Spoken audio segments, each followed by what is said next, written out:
आइए बच्चों, आज हम टॉपिक शुरू करते हैं। पैकिंग फ्रैक्शन होता क्या है। देखिए, the fraction of the total volume of the unit cell occupied by the atoms present in it is called packing fraction.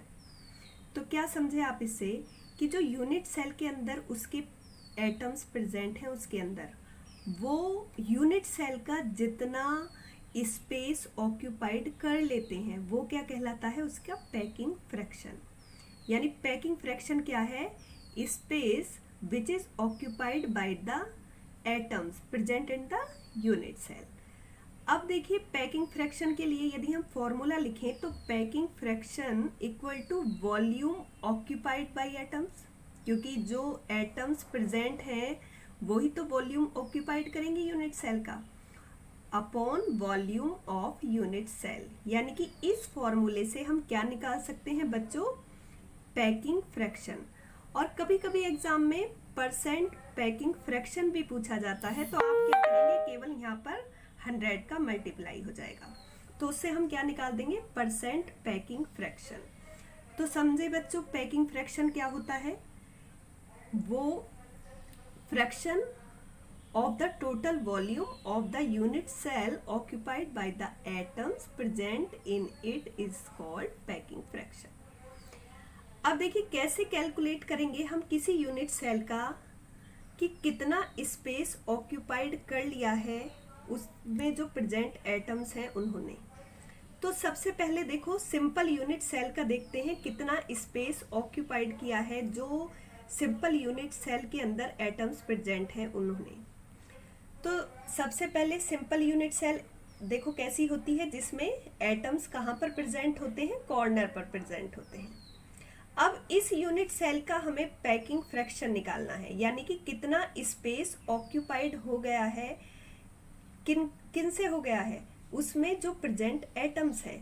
अब इसमें एटम्स प्रेजेंट हैं, इन्होंने इस यूनिट सेल का कितना स्पेस ऑक्यूपाई कर लिया है, इसका कैलकुलेशन अब हमें करना है। अब देखिए बच्चों, देखने में तो यदि हम इसको देखें क्यूब को, तो ये हमें ऐसा लग रहा है कि ये जो एटम्स हैं इसके बीच में काफ़ी डिस्टेंस है। लेकिन बच्चों जब ये बनाते हैं तो ये पॉइंट्स केवल पोजीशन को बताते हैं। ये केवल किसको बता रहे हैं, पोजीशन को। जो यूनिट सेल का एटम्स होता है वो इस तरह से अरेंज रहेगा। देखो, एक ऊपर वाले पोर्शन को देखो आप, उसमें कितने एटम्स हैं, 4 एटम्स हैं। तो 4 एटम्स आपस में इस तरह टच होते हुए पैक्ड होते हैं, किसके अंदर, यूनिट सेल के अंदर। ये इस तरह से नहीं कि इतना डिस्टेंस नहीं होता है बच्चों, बिल्कुल आपस में क्या रहते हैं, कनेक्ट रहते हैं ये 4 एटम्स। और देखो स्पेस यदि हमें दिखाई दे रहा है तो केवल कहाँ पर दिखाई दे रहा है, इसके मिड में दिखाई दे रहा है। अब यहाँ पर हमें क्या करना है कि ये जो यूनिट सेल है, कौन सी है बच्चों, ये सिंपल यूनिट सेल, इसकी हमें पैकिंग एफिशिएंसी निकालनी है, यानी पैकिंग फ्रैक्शन निकालना है। पैकिंग फ्रैक्शन कैसे निकालेंगे, सबसे पहले फॉर्मूले पे आ जाइए, क्योंकि मैं देखती हूँ बच्चों को यही नहीं मालूम होता कि कहाँ से शुरुआत करनी है। अब देखो, उसमें 2 चीजें हमें चाहिए होती हैं, volume of unit cell, volume of unit cell के लिए वर्क करेंगे यहाँ पर हम, और वॉल्यूम ऑक्यूपाइड बाय एटम्स। यानी 2 चीजें हमें ध्यान में रख के अपनी कैलकुलेशन को आगे बढ़ाना है। अब देखो वॉल्यूम कैसे निकाल सकते हैं, हमने ये मान लिया कि ये जो एज है, ये जो क्यूब है, इसका एज जो है वो कितना है, ए है। यहाँ से लेके यहाँ तक का डिस्टेंस, या यहाँ से लेके यहाँ तक का डिस्टेंस, ये वाली जो क्यूब है इसमें यहाँ पे भी क्या होगा, ये लेंथ कितनी होगी बच्चों, ए होगी, ये भी ए होगी, मतलब ये वाली जो एज हमने ली है ये कितना है, ए।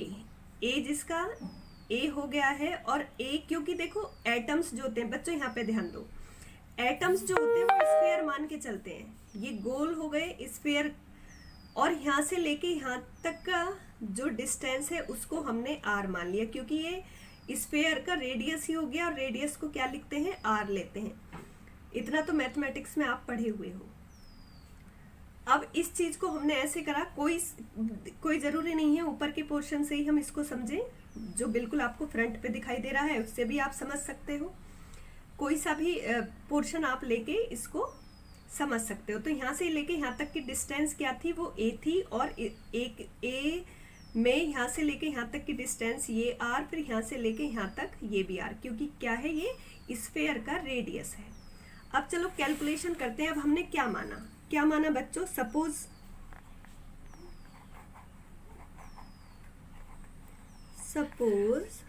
As, length of unit cell क्या है बच्चों, a। इसमें तो कोई दिक्कत नहीं है, ये तो हमने माना ही है। और क्या है, रेडियस किसका है बच्चों, ये एटम का है। तो रेडियस ऑफ एटम,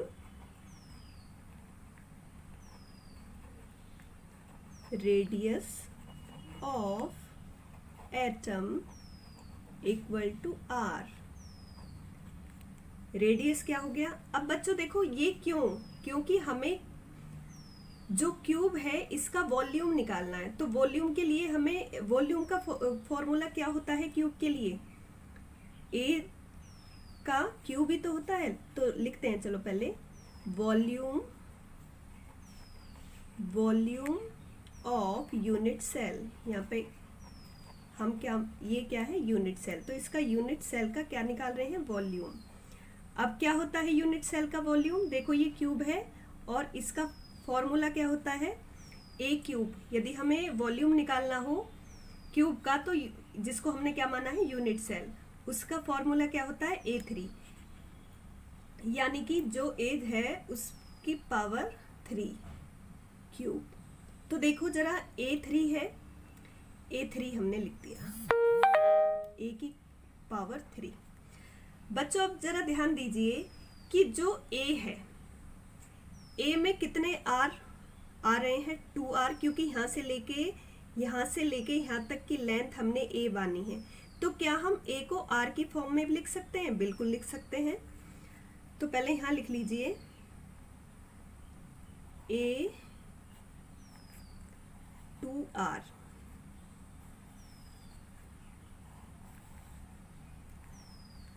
a किसके बराबर है, 2r के बराबर। यहाँ पे देखो कोई समझने वाली, बिल्कुल स्पष्ट आपको दिखाई दे रहा है क्लियरली कि a वाली जो लेंथ है वो किसके बराबर है, 2r के बराबर है। तो क्या हम a को r की फॉर्म में लिख सकते हैं, बिल्कुल लिख सकते हैं। a की जगह r लिख दीजिए, 2r, a की जगह 2r, क्योंकि a को हमने क्या माना है, 2r के इक्वल माना है, और इसका क्यूब।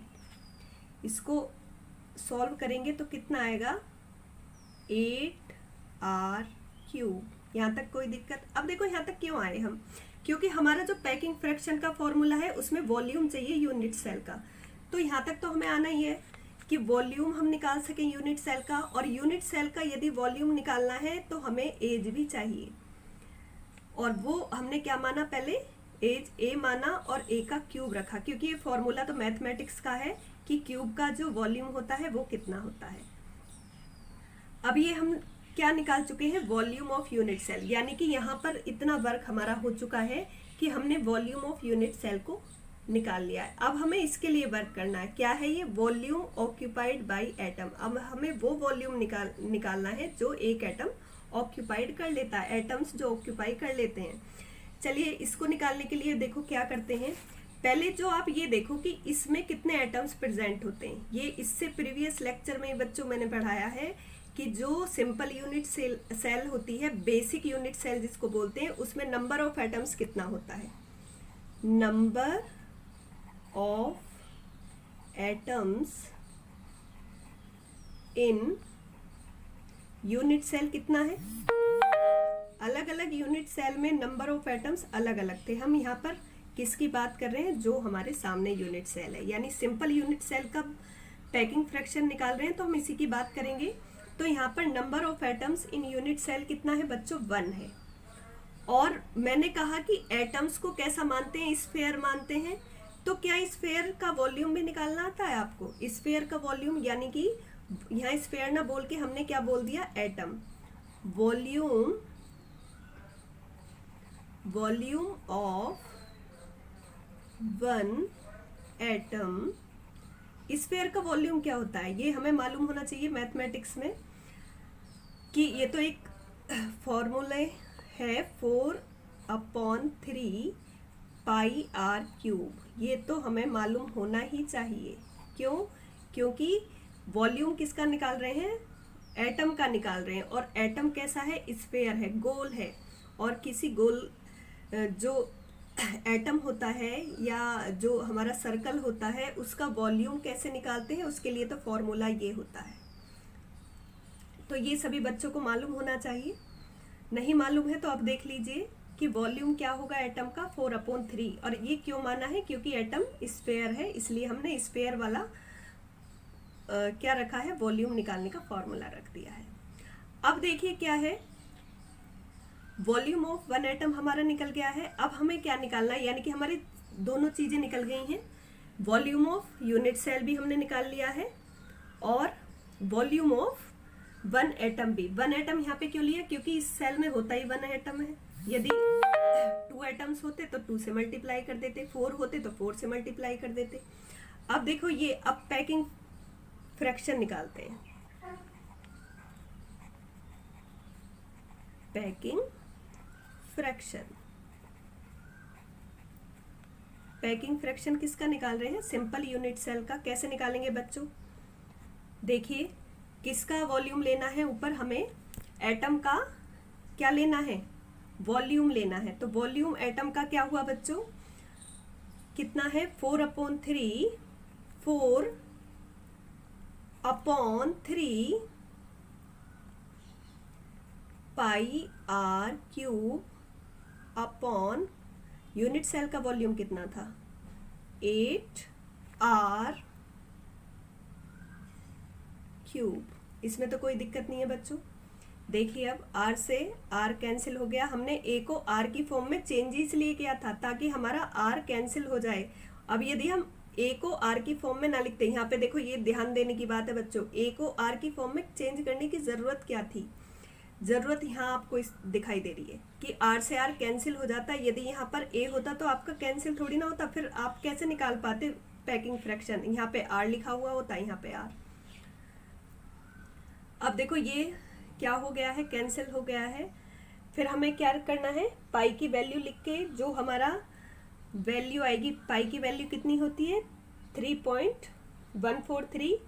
उसको जब आप मल्टीप्लाई करोगे, चलो कर लेते हैं, 4 × 3.143 अपॉन 3 × 8।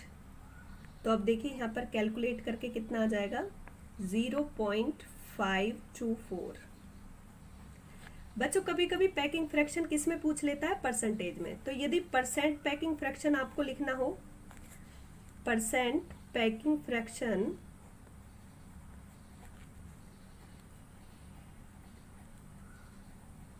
तो क्या होगा? इसको 100 से मल्टीप्लाई कर दोगे तो वैल्यू कितनी आ जाएगी? 52.4%। बच्चों बहुत ही इंपॉर्टेंट टॉपिक है बोर्ड एग्जाम्स के पॉइंट ऑफ व्यू से भी और कॉम्पिटिटिव एग्जाम्स में भी, क्योंकि ये बहुत बार पूछा गया है। पैकिंग फ्रैक्शन किसी भी यूनिट सेल का, चाहे वो सिंपल दे दें, चाहे वो कितनी तरह की यूनिट सेल आपने पढ़ रखी हैं, फेस सेंटर्ड दे दे, बॉडी सेंटर्ड दे दे, एज सेंटर, उसमें पैकिंग फ्रैक्शन पूछ लेता है। तो ये बहुत इंपॉर्टेंट टॉपिक है आज का। क्या है बच्चों? Packing fraction. पैकिंग फ्रैक्शन क्या होता है ये जानिए, उसका फॉर्मूला क्या होता है। फिर हमने पढ़ा कैसे कैलकुलेट करेंगे सिंपल यूनिट सेल के लिए पैकिंग फ्रैक्शन। और भी हमें पैकिंग फ्रैक्शन निकालना है, जैसे फेस